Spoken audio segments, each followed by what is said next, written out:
রাসূল সাল্লাল্লাহু আলাইহি ওয়াসাল্লাম বলেছেন, যদি তোমার লজ্জা শরম না থাকে, লজ্জা শরমের মাথা যদি তুমি খাও, তুমি সব করতে পারবা, তোমাকে দিয়ে সব সম্ভব।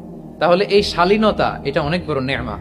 আজকে দিনকে দিন আমাদের সমাজ থেকে শালীনতা হারিয়ে যাচ্ছে, লাজুকতা হারিয়ে যাচ্ছে। নারী পুরুষ উভয় দিক থেকে, বিশেষ করে আমাদের বোনদেরকে টার্গেট করা হয়েছে।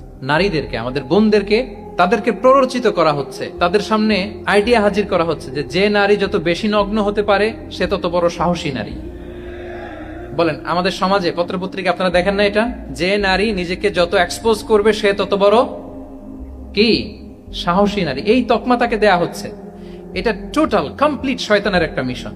শয়তানের প্রথম মিশন হচ্ছে বনি আদমকে বিবস্ত্র করা। কি করা?